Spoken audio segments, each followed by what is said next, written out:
asalaamaaleykum wa rahmatullah dal leen ak jàmm ci seen chaîne de télévision bi nga xam ne mooy la TDI ñu amaat mbégte bu baax a baax dalal leen fii ci seen émission bi nga xamante ne nii mooy di yaxantu ñu baaxoo di ko def weer bu jot di ci dalal ay gan yoo xamante ne nii seen activité dafa màcc wala seen ay xam-xam dafa màcc ci jënd ak jaay entreprendre mu doon ñoo nga xamante ne ni d'habitude ay ndaw la ñuy doon wala mu nekk aussi ay structure yoo xamante ne dañuy jàppale ndaw yi nga xamante ne ni dañoo jóg ngir entreprendre fii ci réew bi di Sénégal ci noonu la ñuy nuyoo bu baax sunu internautes yi ak suñu téléspectateurs yi nga xamante ne ni ñoo am fidélité saa su nekk ñoom di ñu teewlu su waxtu bi jotee fii ci la TDI di rafetlu bu baax topp bi ngeen ñuy topp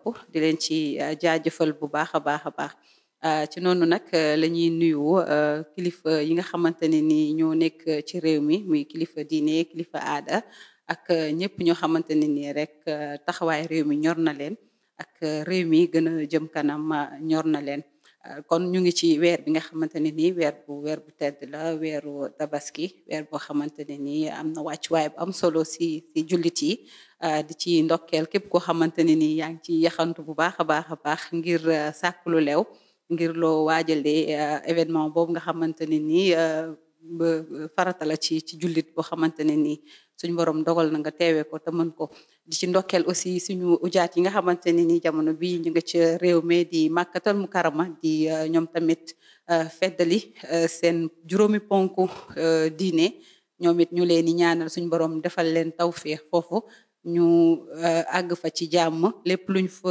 jublu si ziar ak ci def farata suñu borom nangul leen ko ñu dellusiwaat ci seen njaboot ci jàmm ak salaam bala maa gën a guddal damay dalal tey ki ñu invité si suñu plateau ñu koy wax Serigne Baba Niang ñu bàyyi ko mu nuyoo ñi nga xam te ne ni ñoo ñuy seetaan Baba ñu lay dalal fii si TDI à travers si émission bi nga xam ne mooy yaxantu.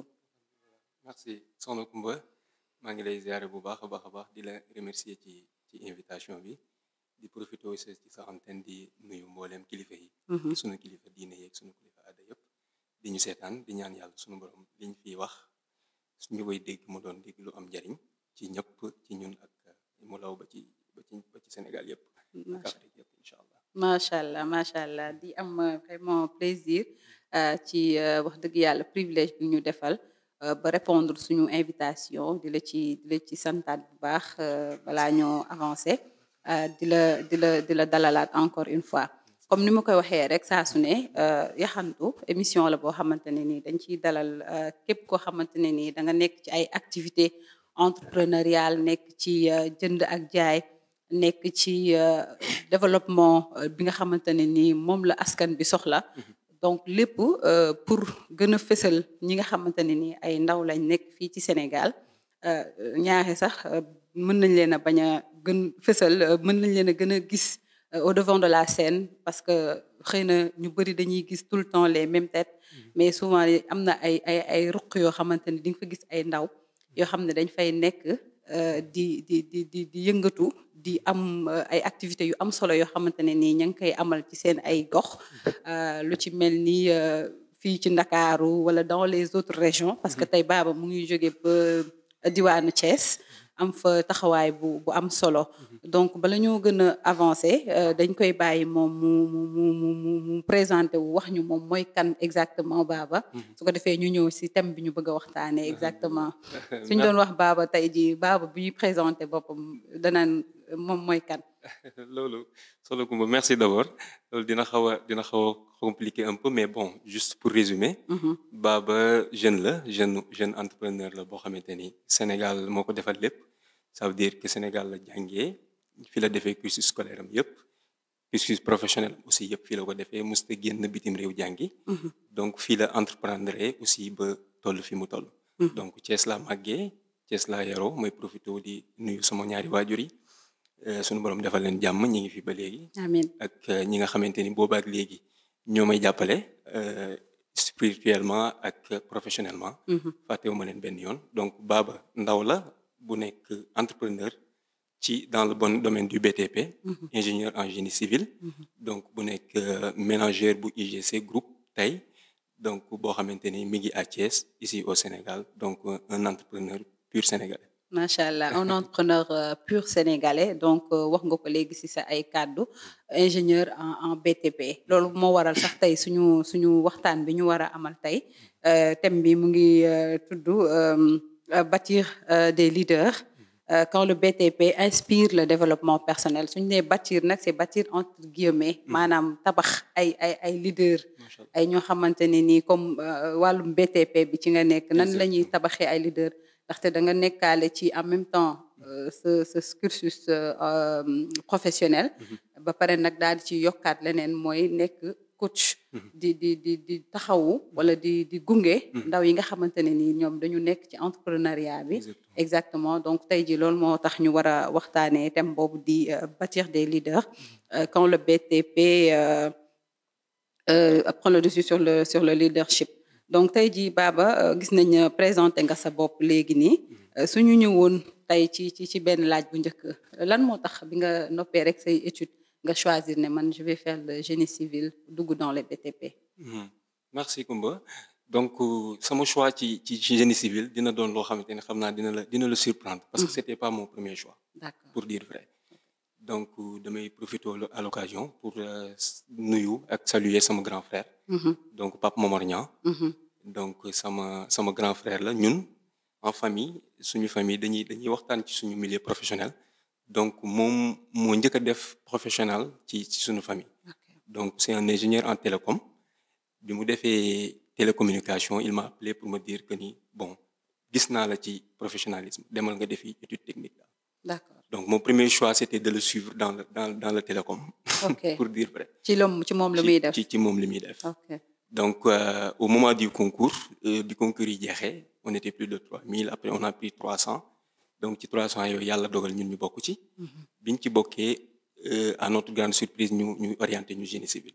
jour boobu c'était la première fois sax ma dégg lan mooy génie civil. Okay.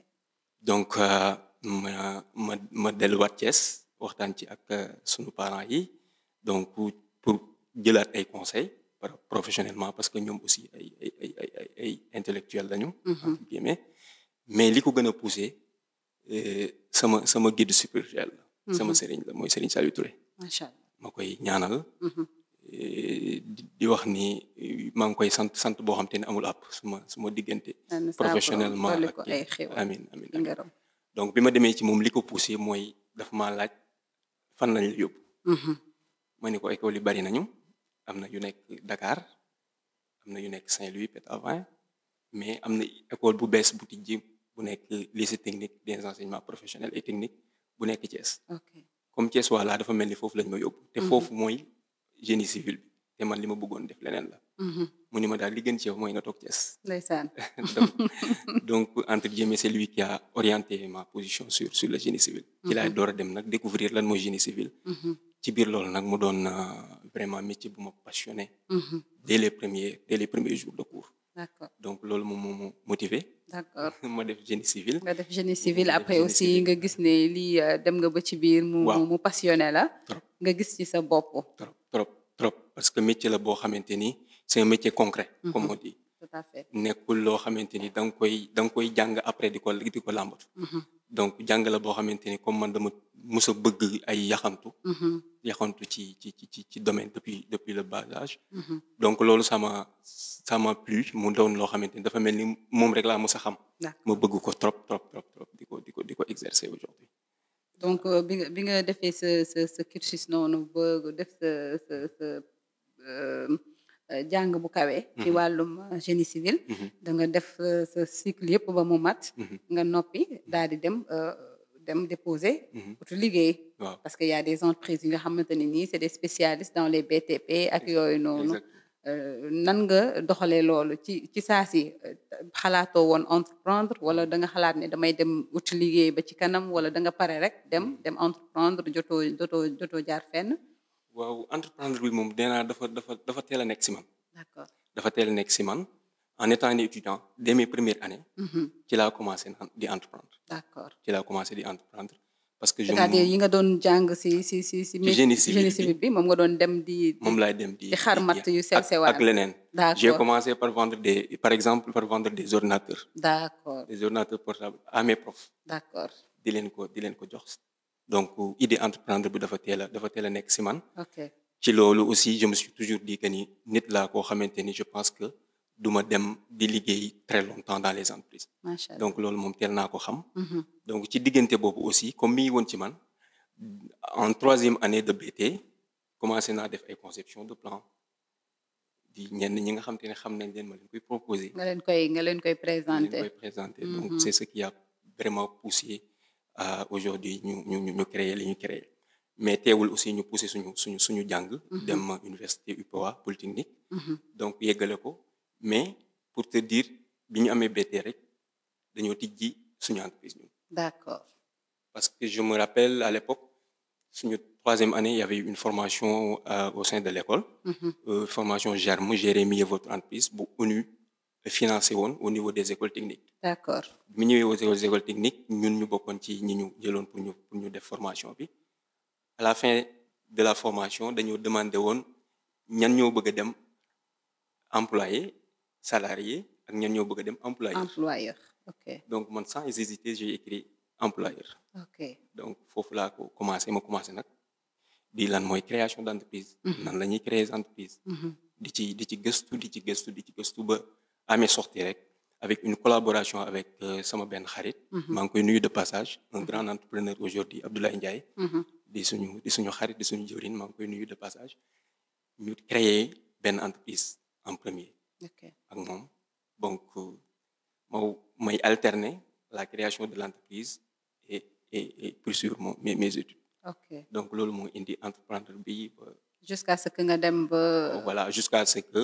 autonome carrément nekk sa entreprise boobu créer sama entreprise à part entière bu IGC aujourd'hui. Macha allah léegi bon bëri na lu ñu koy faral souvent di dégg. ndaw yu bëri dañuy jàng mais en même temps à côté si seen bopp ñoom xam nañ ne. dañoo war a nekk seen ay leader bopp. donc loolu xëy na.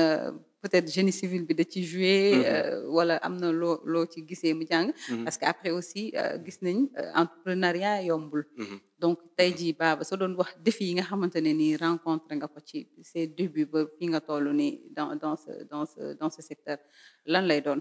waaw défi bu njëkk bi pour dire vrai c'était taxawal entreprise bi ba noppi pousser say études. Ok. parce que xam nga li nga bëgg a def. mais tu sais que ni y a un manque. Ok.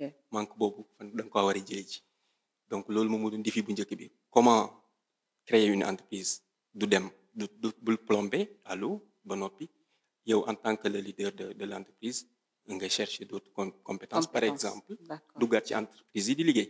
Oui. duggaat ci entreprise parce que tam il faut le dire même su fekkee ni en termes de génie civil aussi mën nga pare rek entreprendre parce que l'expérience aussi dalee ci yenn entreprise yi exercer fa lu bëri xëy na loolu aussi nit ki daf koy soxla déjà aussi trop peut-être après dinañ ci ñëw parce que dès mes débuts j'ai fait presque 1 an ou 2 ans chemin de fer du Sénégal foofu j'ai beaucoup appris. Ok. Beaucoup appris au bureau d'études bi fi mu nekk on l'a changé bi ma fa nekkee. Donc, on a beaucoup appris. De là-bas aussi, il y a d'autres entreprises, SBS, IGC, on était les directeurs techniques, peut-être, des fois d'où, des halls, mais alterner une expérience en entreprise, lolo, mom, montaignac. Et c'était le défi premier, ñun biñu tek, biñu taxawalé suñu entreprise. Dieu merci, biñu démé ba gis ni aussi légui. Bon, on va pas dire que ni épaule yi dis na, mais am nañu peut-être lu yaakaar ni doy na. ñu mën a bàyyi yooyu yëpp concentré wu maintenant ci seen yëfi bopp parce que loolu aussi il faut le souligner donte ne xëy na njàng moom du jeex. xëy na même su fekkee dem nga aussi ba tegal sa yëfu bopp. monde bi ni muy évoluer mutation yi ni mu gaawee ak yooyu terewul à chaque fois xëy na di nga xalaat ne man damaa war a aussi demaat yokkaat sama xam-xam. Exactement. wala defaat parce que innovation bi moom. exactement c'est très rapide. Exactement Koumba macha allah comme ni nga ko waxee rawatina sunu métier bi. Le métier de génie civil ça va très vite. C'est ça. Très très vite léegi la digitalisation. Les outillages les logiciels chaque jour chaque semaine mi ngi kii donc yaa ngi koy dégg à chaque fois immeuble yi am na yeneen kii donc nous en tant que jeunes li ñu war a def mooy innover par rapport ak li fi nekk avec notre matière première bi nga xamante ni mi ngi fi qu'est-ce qu'on peut faire de mieux par rapport à ce qui se faisait auparavant parce que bon on va après peut-être mën nañ ci dugg dans la décentralisation de ce qui se passe dans l'urbanisme aujourd'hui par rapport ak ni nga xamante ni noonu la bâtiment yi war a taxawee parce que loolu sax bëggoon naa ci def benn parenthèse c'est vrai que dañuy wax bâtir des leaders mais aussi bu ñu waxee en termes de bâtiment carrément tey ji yow ci secteur boobu nan nga ko gisee taxawaayam ak tolluwaay bi mu am fii ci Sénégal soo ci amoon yow loo ci wax nan nga gisee secteur bi ndax dellu na ginnaaw avancé na manquement yi liñ ci war a joyanti urbanisation bi dans les grandes villes ak système de décentralisation yi ñuy wax ak noo ko gisee ci secteur bi jamono bi un secteur à assainir d'accord à assainir gis nga assises yi ñuy def on doit faire des assises sur le BTP d'accord sur le secteur du BTP moom techniciens yi sax ñemetuñ ci wax xam nga ñun mënuñu wax comme li ñëpp di wax donc on est obligé de dire des choses des chiffres des techniques donc moo tax il faut assise bu baax la ñu war a defaat ci secteur bi parce que c'est un secteur boo xamante ni 80% ñi ko tenir duñu ay techniciens en matière ñi nga xamante ni ñoo ko yor ok donc secteur bu demee noonu moo tax il faut mu am ay kii donc loolu moom je fais un grand appel à tous les ingénieurs de ce pays parce que est-ce que yéen am ngeen mbootaay bu leen tënk à part le cercle des ordres des architectes wala ordre des nangam est-ce que yéen am ngeen aussi yéen en tant que les ingénieurs et tout loo xam te ni moo leen régir ngir xam ne di ngeen mën a yéen wax dëgg yàlla jàllale fa seen ay cri de cœur wala seen ay message wala seen ay mbir yu ngeen bëgg a teg ngir carrément assainir secteur boobu noonu parce que wax dëgg yàlla yenn saa yi ñu gis fi yu doy waar récemment on a vu un bâtiment qui s'est effondré fii nii au niveau de Ngor comme cas yu mel noonu ak yeneen état des routes Sénégal moom wax dëgg yàlla gis nañ ni xëy na boo génnee Dakar même ba ci biir Dakar gi sax gis nañ yenn tali yoo xamante ne nii da nga koy tabax ñaari weer nangam mu ñu gisaat yi yu mbir yu jaxasoo yooyu yëpp daal yéeme xam nga bâtiment ou génie civil pouvoir délégué la parce que c'est à état moom moo ko délégué d'accord via des services d'accord donc des services de l'urbanisme service yëpp yi nga xamante ni moom moo nekk autour du bâtiment service yooyu nag ñoo war a def des assises parce que les ingénieurs yi kese suñu waxee li ñu war a wax aussi dafay delluwaat ci service yooyu parce que c'est un secteur boo xamante ni normalement kenn warut a yëkkati même dans ta propre maison di modifier donte benn toilette la te du da ngaa am une certification certifiée par un service de l'État donc c'est loolu moom moo war a am mais par contre gisuñu loolu mal bi aussi gën a profond parce que parfois aussi population yi c'est des victimes pourquoi je dis ça parce que urbanisation bi su demul sur un secteur yow mi nga xamante ni yaay un service dédié à suivre des bâtiments ou quelque chose comme ça si tu n'es même pas en connaissance que milieu bi am na ay bâtiments yu fi nekk donc ça existe dans ton plateau amul nan nga koy defee par exemple à Thiès où je vis là-bas il y a des zones yoo xamante ni ba léegi duggagul urbanisme te zones yooyu développé na depuis plus de 10 ans maanaam nekkul ci plateau ci assiette cadastrale bi ñi fa nekk amuñu sax ay autorisation de construire de l'urbanisme donc pour te dire nga xam dañu xëy rek tabax noonu non da ngay xëy tabax booy tabax aussi tu as une autorisation bu la mairie bi di jox mais le maire n'est pas habilité à ça à donner ça parce que amul outil technique boobu bu mën a mesurer est-ce que kii def na étude de sol bi mu war a def ba pare est-ce que le plan a été bien réalisé est-ce que donc il te donne un permis d'occuper le permis d'occuper tu es là pour occuper un espace après en attendant que voilà donc loolu mooy liggéey yi nga xamante ne état bi vraiment lui demande de vraiment accélérer ces choses-là parce que loolu rek moom mooy mën a tax ñu assainir le mal bi nga xamante ni mi ngi koy am ci bâtiment yi yenn yi nga xamante ni dafay daanu et tout ak établir norme de construction parce que dafa global dafa global assainissement yi par rapport ak inondation yi ngay dégg yëpp. loolu lépp ça y va avec. c'est lié. c'est lié c'est très Ok. lié donc bâtiment BTP muy moteuru développement bi. d'accord suñ ko raté dañuy raté lépp. dëgg la. donc te Sénégal vraiment dañ cee dellu ginnaaw. dañ cee dellu dañ cee ginnaaw dellu te instant yi wax dëgg yàlla dañoo nekk ne Voilà. dañuy bâtir un Voilà. un nouveau Sénégal donc wax dëgg yàlla jub-jubal bi moom. jub-jubal bi bëgg naa daal ñu jubbanti waale ci wàllu donc BTP bi voilà donc nañ ci boole ñi nga xamante ni seen xam-xam màcc na ci loolu ñu def ci une assise boo xamante ni c'est plus profond que li xew. d'accord que ñu mën a accepter. ça c'est très important parce que wax dëgg yàlla dañuy gis Sénégal à chaque fois yu mel noonu dafay xew mais dañ koy waxtaanee un jour deux trois après ñu jàll si leneen man boog bon je sais pas xëy na sama mémoire dafa gàtt mais assise de BTP wala lu jëm ci wàllum urbanisation ak yooyu noonu xëy na fàttalikuwuma foo xamante ne nii kon boog siwul waaw wala ba boog siiwul merci fàttalikuma foo xamante ne nii wax dëgg yàlla mës nañ ko soulever ci dëkk bi di ko waxtaanee te wax dëgg yàlla dëkk bu nar a jëm kanam ëllëg wala bu war a développer moom ça passe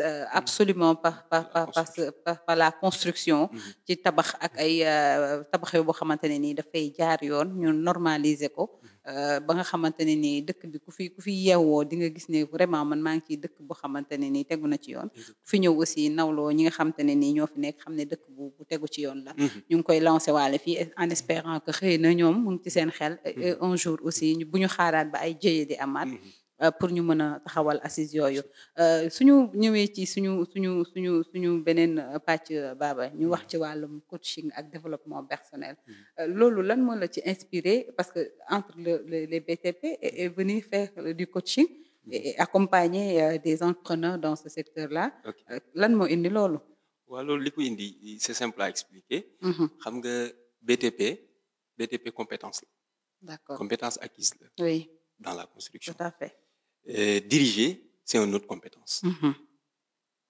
xam nga donc su nekkee da nga nekk man bi ma créé déjà bi ma nekkee SBS en collaboration avec Serigne Djili Sarr maa ngi koy nuyu de passage aussi mu nekk moom le PDG ma nekk le directeur technique mais c'est moi qui gérais presque tout parce que moom il n'était pas technicien en la matière je me suis dit que ni pour pouvoir téye benn entreprise wala pour pouvoir ménager quelque chose lu mu mënti doon en entrepreneuriat il faut une compétence leadership boo war am je me suis dit que donc IGC balaa taxaw kon donc il me faut d'autres compétences yow ci sa bopp ci sama bopp ok donc ça est venu de man maa ko njëkk d'accord donc ci laa gis benn annonce Rise Risk Innovation Entrepreneur Leadership ma gis ko ñuy def une formation en leadership ma ni bon je vais participer sur cette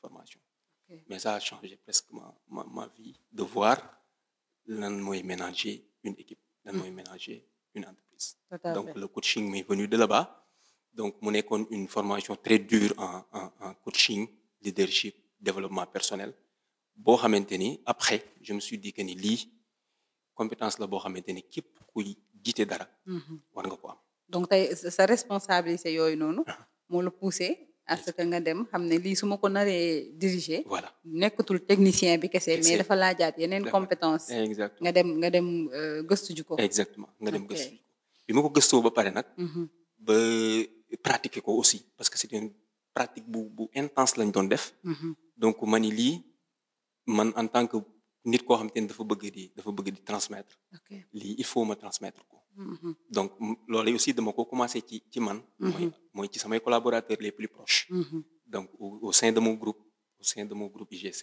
donc nan laa di mën a def ba parce que le métier que bi ñu nekk le métier BTP c'est une échelle de leader tout à fait donc allant le ménager jusqu'à chef de chantier bi gën a ndaw kenn ku ci nekk ay responsabilités à part entière la yor dëgg la comme dafa yor ay responsabilités à part entière il faut aussi moom mu am un leadership pour mën a mener à bout tâches yi ñu ko jox donc loolu lañ commencé après nag bon est venu aujourd'hui ñu ciy joxe peut-être ay cours di ci joxe ay coaching ak ñeneen yi nga xamante ni ñu ngi ànd ak ñoom ci coaching bi mais tey boo doon wax benn qualité wala benn mbir boo xam moo essentiel pour leader boobu am ko lan la war doon. D'abord réputation. réputation. La réputation maanaam. la réputation du leader. réputation mooy li nga xamante ni mënatu koo dindi xam nga yeneen compétence yëpp mën nañ ko wutiwaat. donc bu dee connaissance wax naa la sànq mën nga ko wuti. mën ngaa dem jàngiwaat amoo benn connaissance en un secteur quelconque. nga dem wuti ko. mais le leader le chef d'entreprise ki nga xamante ni moom la ñuy xool pour wax ni kii mooy l'image de l'entreprise wala le leader bi nga xamante ni moom la ñuy xool nit ñi di ko xool pour ànd ak moom kooku réputation moom mooy li mu njëkk li mu war a bâtir. une bonne réputation. une bonne réputation. donc te loolu dafa laaj 3 fondations yu baax yoo xamante ni da koy am. donc pour préserver moom d'abord sa réputation personnelle loolu moom mooy la fondation spirituelle bu mu war a am moom ci boppam. loolu su ko amee ba noppi li ci des mën na ko wuti. macha allah li ci des mën na ko wuti. donc réputation bu baax moom c'est vraiment une valeur. fondamentale à ne pas rater. pour nga xamante ni nii un leader da ko war a am. mais tey jii rôle leadership. ban moom lan lay indi. ci entrepreneur bi un entrepreneur qui a ce leadership là. ban valeur ajoutée lay am aussi. et aussi su fekkee amu ko est-ce que dafay nekk ay erreurs yoo xam daf koy commettre. wala ay loo xamante ne ni da koy yàqal. bien sûr wala c'est obligatoire que mu incarne cette leadership là. bien sûr c'est le facteur X on va dire parce que moom mooy li nga xamante ni ki ko am moom lay rawee ñeneen ñi ko amul. ok dans sa manière de manager. absolument dans sa manière de manager parce que on peut pas réussir seul dans une entreprise yow certes mën nga ni yow yaay manager bi mais nekkul yow yaay def liggéey bi. dëgg la donc comme yow nekkul yow yaay def liggéey bi dafa am leadership boo xam te bu nekkul ci yow kenn du la xool. kenn du la gis. tu fais pas avancer les choses. boo fi nekkee mu ngi fii boo fi demul donc la plupart des entreprises yi tombé à l'eau bul xool de gauche à droite xoolal le leader kan la woon qu'est-ce qu'il a apporté ban leadership ban taxawaay la moom donc moo tax képp kuy jiite dara forcément tu dois te bâtir un leadership. et si bu ñu fekkee nag dajale nañ ko wala boole nañ ko ak le développement personnel en tant que tel. foofu lan lañ fa mën a wax ci leadership bi. ak développement personnel lu nit ki. parce que souvent da ngay gis ñoo xamante ne ni c'est des leaders ñoo jiite ay yooyu noonu. mais dañuy am yenn jafe-jafe yi. surtout suñu waree nekk en public gérer seen employés yi wala gérer ay nit yeneen yu ñu jëflanteel ay partenaires wala yooyu noonu. donc aspect développement personnel boobu lan lay représenter. voilà foofu la intéressant wee nag parce que ça y va de pair. ñi ko détaché ñoom ñoo. donc c'est pas la même chose. c'est pas la même chose mais ki am lii dafa war a wuti lii parce que ñoom ñaar ñoo ànd. je m'explique pourquoi. parce que ki nga xamante ni leader le leader lan mooy signification bi mooy koo xamante ni dañ koy suivre de par ses actes.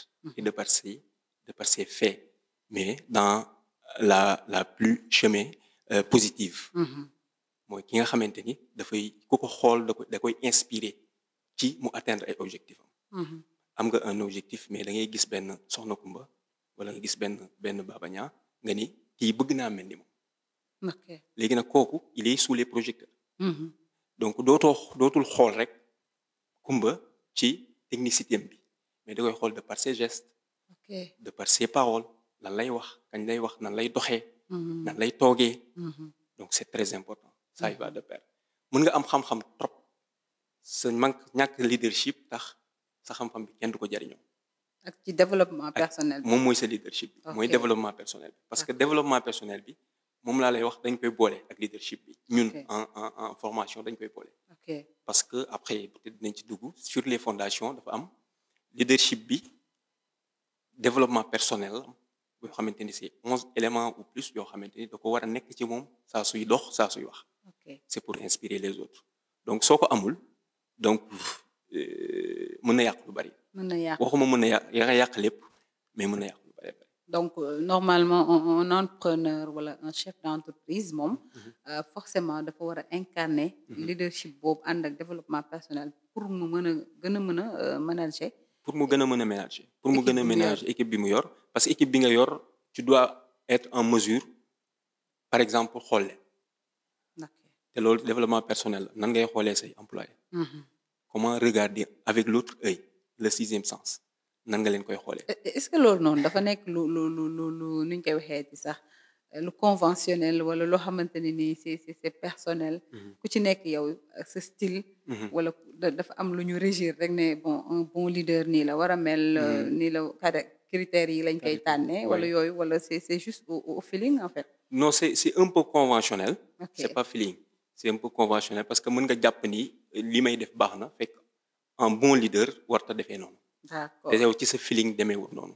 ok donc c'est des cours à apprendre ba noppi di ko doxee constamment c'est une pratique constante moo tax on dit nous en leadership que on n'est jamais leader on tend toujours vers la perfection du leader. ok donc en devenir un leader en devenir la ñuy wax parce que yooyu dafa war a nekk dem ba jaxasoo ak sa deret booy wax noonu rek ngay waxee booy toogee noonu rek ngay toogee. c'est ce qui fait la différence entre le leader ak ki nga xamante ni aussi dafa tijji dara ñu ni ko rek yow yaay chef bi wala yow yaay dara bi. donc le leader du wax mukk man may diriger donc. tout à fait. voilà nit ñi ñoo koy topp. ñoo koy topp parce que daf leen di inspirer aussi. daf leen di transporter de par sa générosité de par ses paroles de par ses gestes de par ses faits waaw nan lay diriger. macha allah donc tey jii yow est-ce que souvent si sa expérience bi nga am est-ce que am na ay erreurs yoo xam ne nii yaa ngi koy bàyyi xel wala yaa ngi koy gis ci ay nit yoo xamante ne nii dañuy incarner leadership. est-ce que am na ay erreurs yoo xam ne nii un leader mën na ko éviter. Bien sûr. wala da ngay gis ñu koy def. alors que manque de formation lañ koy waxee. wala Oui. manque d'attention ci seen. ci seen waxin. voilà exactement est-ce que loolu da nga koy bien faral di sûr gis. tu le remarques léegi sax dafa commencer fréquent ci ñi ñuy wax leader.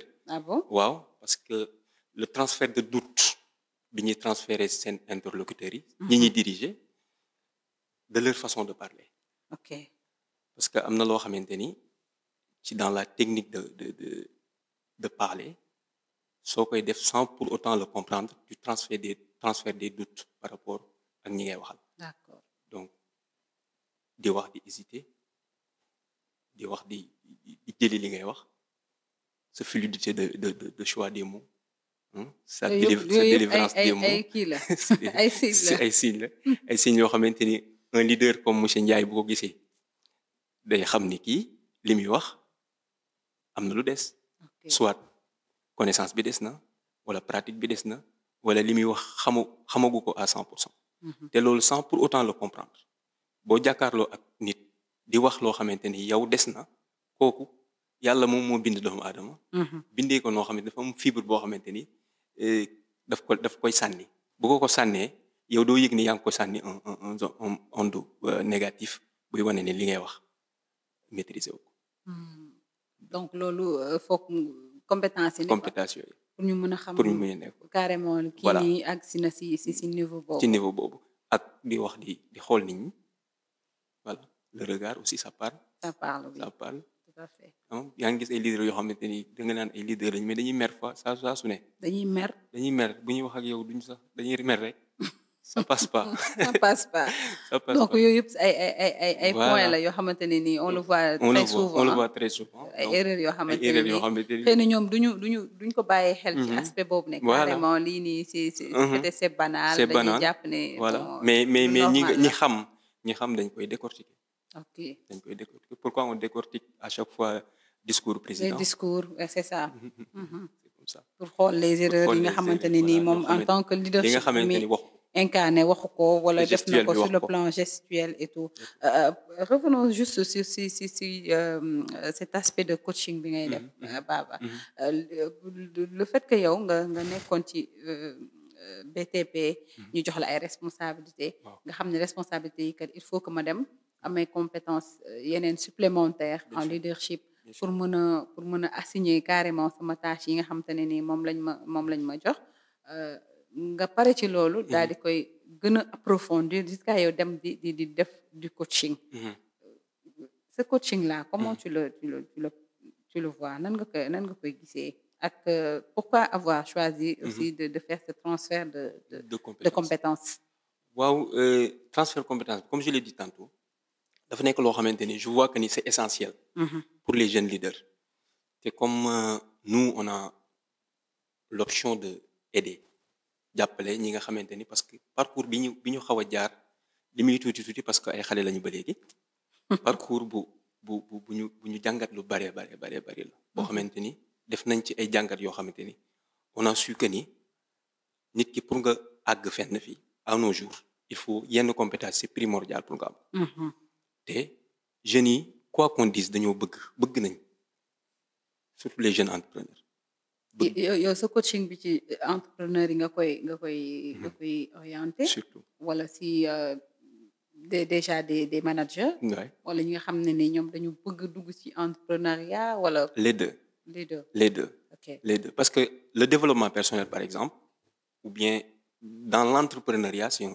kii bu vaste aussi parce que dans l'entrepreneuriat dinañ la jàngal déjà nan ngay communiquer tout à fait donc te képp kuy liggéey soxla nga un bon communicant même sa employé soxla nga mu xam nan lay communiquer ak ñi ngi ko booleel muy say collaborateurs yi ak nan lay communiquer ak yeneen clients yi parce que toujours c'est un service ou un produit que tu vends même dans le BTP BTP bi ñun lu ñuy jaay service la keneen ki aussi produit lay jaay même suy def commerce oui. Donc, dans tous les cas, c'est de la vente. Oui. Donc, vente dafa am technique professionnelle en leadership et développement personnel.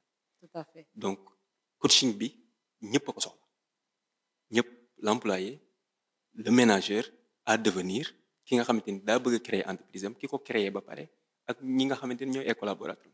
Est-ce que tamit même ñi nga xamante ne nii c'est pas des entrepreneurs sax. C'est des peut-être professionnels salariés nii rek. ñoom duñ ko soxla. Bien sûr dans leur quotidien. Oui, par exemple, samedi dernier, on a fait un atelier sur le renforcement des compétences. Okay. Renforcement des compétences avec des commerciaux ñi nga xamante ne ay commercial lañu ci ay entreprises. ñu defal leen ay renforcement de compétences. ok parce que loolu ñëpp ko soxla donc moo tax coaching bi c'est pour transférer des compétences par rapport ak kenn ku ci nekk.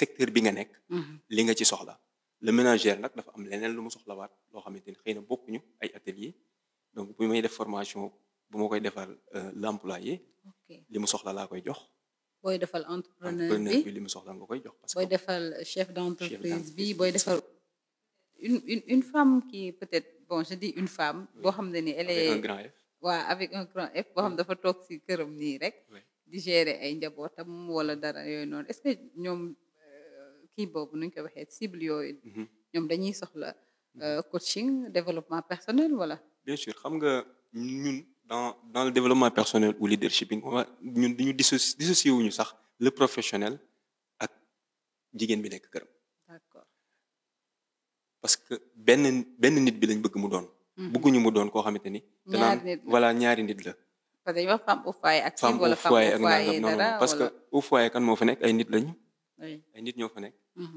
donc à l'entreprise kan moo fa nekk ay nit ñoo fa nekk donc ni nga war a doxalee ci sa entreprise noonu nga war a doxalee ci sa kër et gis nga boo ñëwee ci pour yi ba génnaat sax même sa kër sax dafay gën a neex parce que tu as une autre entendement du fonctionnement de la maison nan ngay waxee ak sa doom yi ban temps ngay jël pour def lii booy gronder nan ngay gronder parce que loolu ça te revient à soo nekkee un chef d'équipe sa benn collaborateur def parce qu'on dit jamais ñun employé ou sama keneen on dit collaborateur parce que yéen ñaar kenn ku ci nekk collaborateur même si su dee yow yaa koy jox ay ordres yu muy def ça signifie rien du tout sa collaborateur la sa collaborateur boobu s'il a fait un faute technique bala fait faute bu mu def nan nga koy revenir loolu c'est des techniques mënoo xëy rek ne nit ki li nga def dara baax parce que li tax sax ma indil laaj boobu mooy souvent dañu seetlu léegi société bi ni mu doxalee nii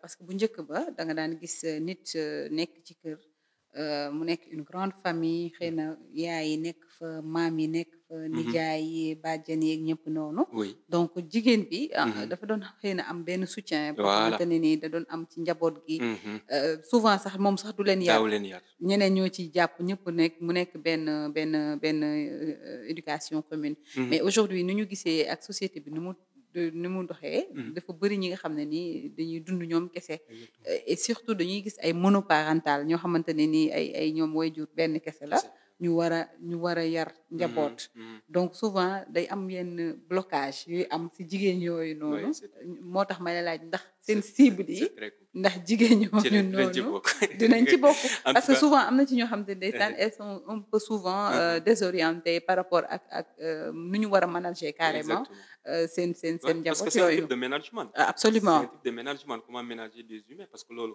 absolument kii def RH aussi xam-xam da koy soxla nan ngay ménager ay nit ni ngay waxee ak nit ñi donc loolu c'est très important comme yow noonu c'est des cibles yoo xam ni donc léegi nag Sénégal xam nga dafa parfois dañ naan la noo yow lii loo koy doyee waaw dañ naan ko yëfu tubaab la wala nangam alors que xëy na ci société bi moo daw ba agsi foofu te ay xam-xam la rek li ñu war a jàpp mooy xam-xam la rek comme ni ko waxee dëgg la xam-xam rek xam-xam bi que soit ñu joxe ko en français que ñu joxe ko en wolof que ñu joxe ko en chinois compétence bi na ñëw ci yow te mu doon lu am njariñ dëgg la loolu rek moom moo ci am dëgg la parce que aussi dama mësoon assister ci benn formation laa ko mën a waxee wala benn atelier boo xam ne dañu privilégié ne dañuy jël léegi au lieu que les femmes wala les humains normalement ñu ñëw rek ñu nekk ay entrepreneur rek ñu accompagner leen jox leen ay financement jox leen ay kii ay jàppale leen ay mbir pour ñu dem mais dañ doon gis ne y a toujours quelque chose qui bloqué doonul woon dem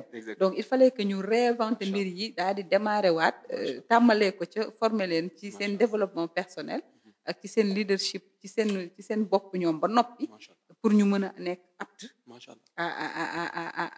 à développer seen entreprise yooyu moo tax aspect boobu ma gënoon bëgg dugg ci macha allah c'est très important xam nga li nga wax ni mu ngi noonu dafa am importance parce que nit ki moom muy entreprise bi njëkk moom balaa muy taxawal dara parce que l'autre là say ay kii am nga caméra yi am nga kii fii te nangam loolu c'est des outillages mais la personne moom mooy la première entreprise boobu foo ci toll donc loolu moom mooy liggéey bi donc moo tax man je l'ai dit à un conseiller du ministre de l'époque de Macky Sall je dis que la DER c'est important baax na mais des na lu bari parce que y a pas quelque chose en amont qui a été fait le jeune bind na projet c'est bien mais projet boobu c'est pas praticable tout de suite xamagul nu muy gérer xaalis xamagul nu muy gérer la personne xamagul nu muy gérer dara tu lui donnes de l'argent après soo koy recouvrer ne ko da ngaa fayit mais yow yaa ko yóbbu fayit parce que waajaloo ko donc privilégions la formation d'abord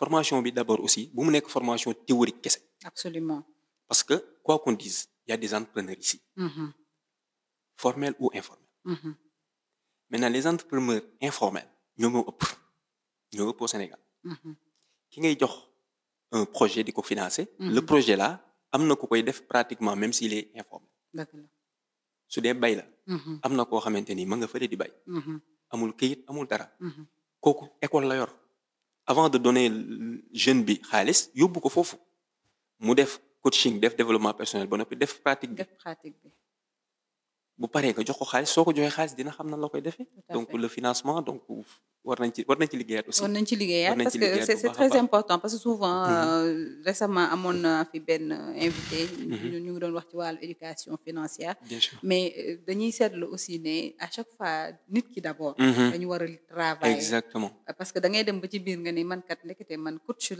de vie laay def mais desoon na parce que nit ki soxlawul woon rek ma jël xaalis jox ko wala ma ne ko ubbil tel boutique wala tel projet mais moom jëmm nit ki ba pare lañ waroon na liggéey ngay njëkk a defar juste avant ñu koy jox muy demal boppam donc Baba vraiment am na solo waxtaan bi xam naa dañuy ñëw rek presque ci dernière partie bi parce que seetlu nañ ni aussi yow bi nga nekkee entrepreneur aussi nga nekk au niveau de Thiès da ngeen a taxawal aussi foofu benn kuréel bu ñuy wax CEL parce que aussi ñëpp xam nañ ni xam naa dañ ci gën a ñëw entrepreneuriat aussi dafa laaj une communauté dafa laaj un réseau donc lan moo motiver seen kuréel googu ba tax ngeen dem ba gis ne yéen war ngeen a taxawal lu mel noonu ci diwaan boobu. waaw merci beaucoup CEL le cercle des entrepreneurs locaux.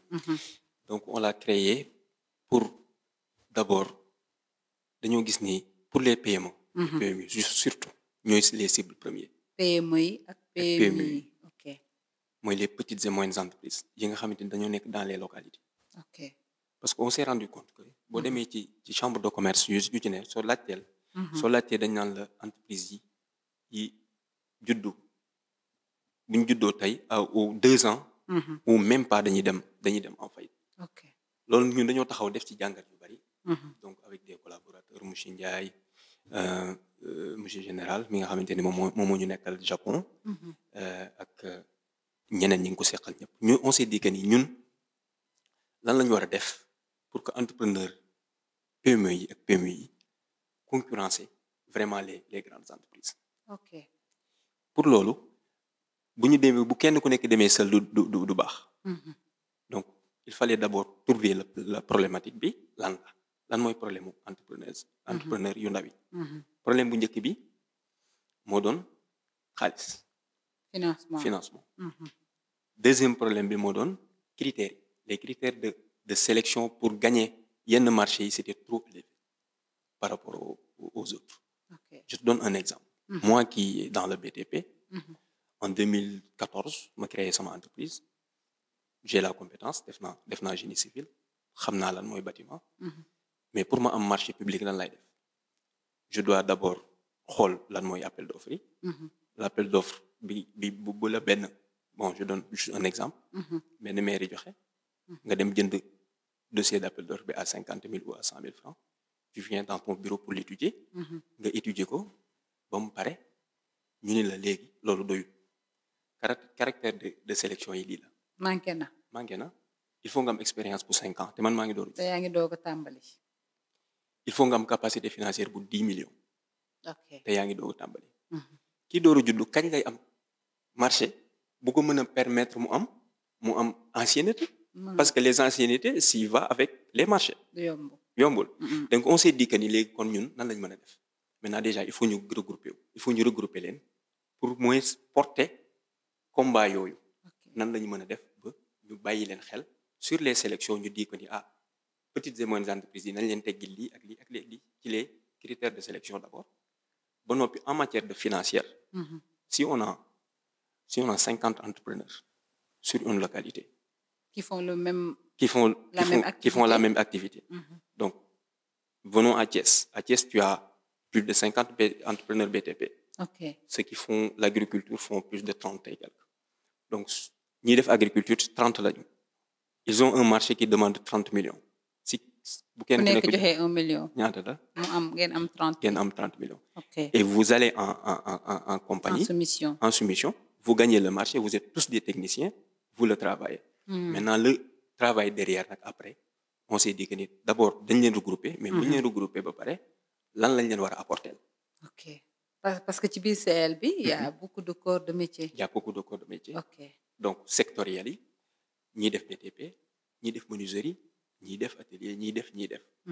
donc à Dakar il y a le coordonnateur monsieur Abdou Khader Djili que je salue moom it maa ngi koy mi ngi def liggéey bu am solo. monsieur Ndiaye le secrétaire général moom tamit di ci def liggéey bu am solo. mais juste pour dire que ni solo si biñ ko taxawalee dafa mujj doon loo xamante ni mënuñu ko comprendre sax. absolument parce que d'abord le premier défi pour peut-être xam naa doon nga ci dugg pour anticiper ci absolument parce que tamit dajale ay entrepreneurs war leen manager war leen orienter si les opportunités parce que en général nit yi suñuy dajaloo si benn kuréel c'est pour vraiment bénéficier lan lañ fa mën a am comme lan la leen di jëriñ. exactement donc loolu tamit ñàkkul day ànd ak ay jafe-jafe. moo doon premier défi bi. boo leen woowee lan nga leen di mën a jëriñ. te li si gënoon a doy waar moo doon soo jëlee membres yi 95% yëpp c'est des entreprises informelles. C'est informel. Okay. Donc pour pouvoir mener un combat à bout. Déjà il faut les formaliser. Absolument. Donc ñu dugg ci antenne de formalisation boobu. Okay. Pour ce faire on a fait appel à un cabinet. Un cabinet Icône Conseil. monsieur Diop maa ngi koy nuyu de passage mu def ci liggéey bu am solo. macha allah bu am solo boo xamante ni léegi c'est eux qui ñun ñoo leen di formaliser d'abord. pour que ñu am ay kayit. day nekk benn critère aussi d'adhésion boo xam ne ku ci bëgg a dugg yi dañ la koy imposer. duñ la ko imposer dañ la koy defaral. dañ leen koy ok. dañ lay woo ba nga ñëw soo bokkee ba pare forméloo ñu formaliser la. Et on te demande de travailler et nous on suit derrière les paperasses administratives. donc wutal la l'INEA wutal la régie de commerce ba noppi topp say taxes douanières say taxes nangam say taxes donc fiscalité pour que parce que les entreprises problème yi ñi am mooy léegi ragal nañoo sax dem impôt wala def nangam alors que être en règle moo gën a sakkan nekk ci leneen. absolument donc voilà celle loolu mooy njëriñam en premier moo doon défi bu njëkk bi. maintenant comment les regrouper pour que dans les localités suñu xeex mooy. yéen seen xeex mooy surtout li am ci biir gox ba. voilà ngeen mën cee jariñu. ñu mën ci balaa ñu koy jéggaani di ko jox ñeneen yeneen feneen. pourquoi ñuy am appel d'offre yoo xamante ni boo nekkee Thiès da nga koy dégg rek doo gis benn entreprise bu nekk Thiès bu gagner des grands marchés. absolument doo ko dégg pourquoi. donc privilégions les localités. souveraineté boobu nañ ko commencé. ci entrepreneur local yi donc c'est notre combat. te bon ñu ngi doon liggéey ci suuf. ñu ngi liggéey ci suuf. bi ngeen ko taxawalee ak léegi ndax gis ngeen ci ay réalisation yoo xam ne nii def ngeen ko ci wala collaboration yi ngeen am ak autorités locales yi nekk au niveau de Thiès. aussi au niveau national. waaw yan jéego ngeen ci réaliser gum yoo xamante ne nii lii mën nañ teg loxo ne waa SEL. waaw ñoo ko taxawal ak aussi ndax communauté bi foofu noonu. apprécier nañ ko ak tamit. approprié wu nañ ko carrément. pour muy dox xam nga du yomb. dafay des parce que regrouper déjà rek nekkul lu yomb parce que c'est des entrepreneurs kenn ku ci nekk déjà amoo temps sur sa activité principale. yaa ngi daw guddeeg bëccëg. tout à fait mais ñun liñ doon déjà 1 an rek la amagum. liñ doon bëgg a jëkk a def mooy déjà taxawal loo xamante ni donc ñun ci suñu bopp lay tàmbalee. avant ñu dem ci ay autorités. dëgg la donc kenn ku ci nekk liggéeyam na ko fonk. On fait des formations pour les membres. Ok. Parce qu'on ne prend pas aussi n'importe qui. N'importe quel entrepreneur. D'accord. Parce que l'entrepreneur aussi, il y a des risques. Yo xamanteni bu duggé ci sa mouvement. Absolument. Té bon, yaa ma gën a xam la réputation bi ma doon wax sànq xaw na ci donc am na ci kii. Donc loolu aussi dañ koy bàyyi xel. moo taxoon les premières années c'était vraiment taxaw la fondation de l'entreprise mu taxaw. loolu nag moo tax gisoo ñu presque. ci benn média gisuñu ci benn kii. tout à fait donc yow moom. kon ñun daal ngeen jox primeur bi exclusivité bi ñu ñëw fii wax dëgg yàlla si suñu émission bi di yaxantu parce que yaxantu aussi tam looloo ko tax a jóg fësal les nouvelles initiatives baat bi moom vraiment bi ma ko déggee. mu ngi noonu neex na ma trop initiative yi nga xamante ne nii ndaw ñi dañ koy taxawal. mu jëm ci yaxantu sàkk lu lew. macha allah donc ñu koy fësal daal. nit yi di ko xam.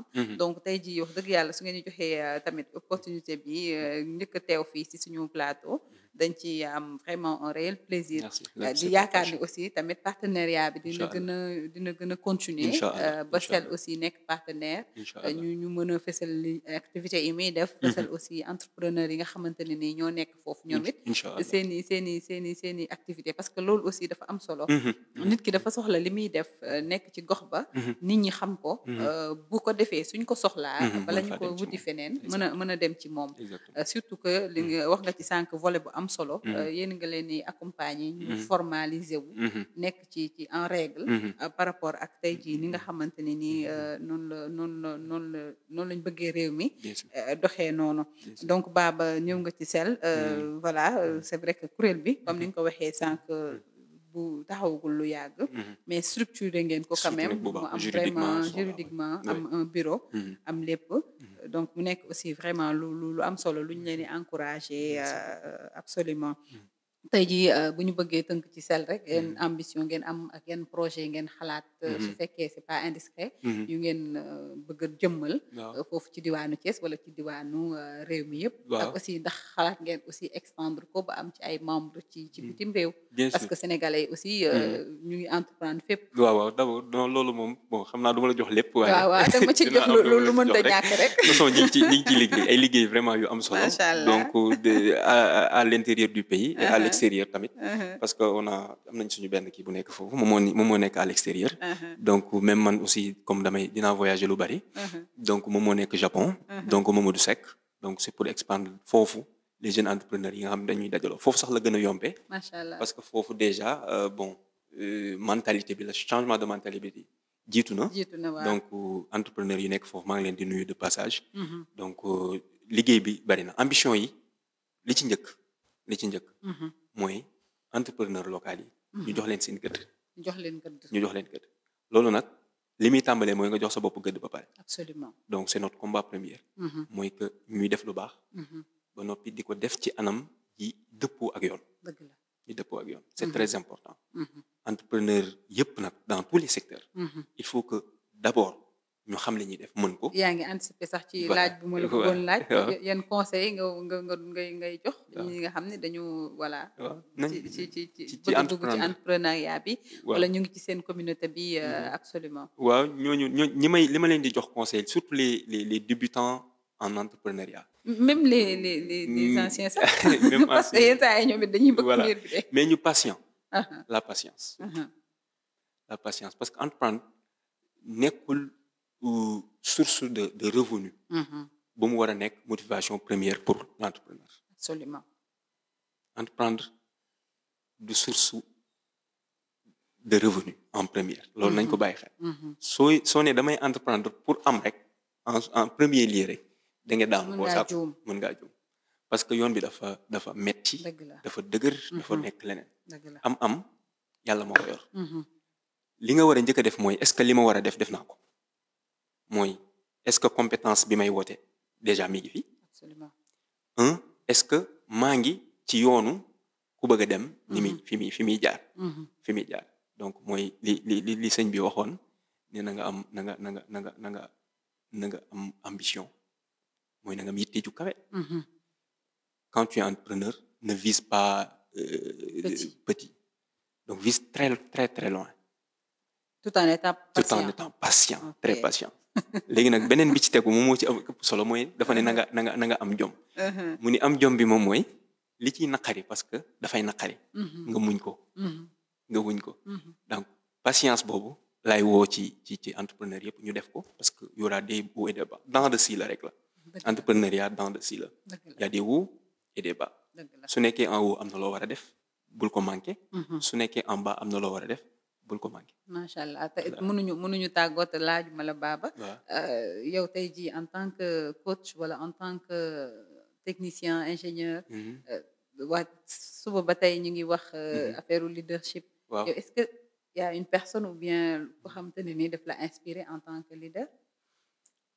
que leader ki ma njëkk inspiré bon bari na je vais dire mais je vais en citer kenn mon père sama papa pas dans sa manière de gérer une entreprise mais dans sa manière de coacher sa famille macha allah donc kooku bokk na ci ñi ma inspiré bu baax a baax donc maa ngi koy ñaanal gudd fan bu baax amiin voilà c'est quelqu'un qui m'inspire tous les jours ci ba tey donc wax dëgg yàlla moom laa si mën a citer bari nañu mais moom marqué na ma trop macha allah Baba loolu am na solo daanaka ñu ngi ci jeexantelu émission bi su fekkee am na loo ci bëgg a dolli te laajuma la ko woon nga ñëw ci comme ça su ko defee ñu tàggatoo waaw xanaa ay remerciement lay doon rek soxna Kumba remercier d'abord sama famille sama waajur yi ma femme samay doom macha allah voilà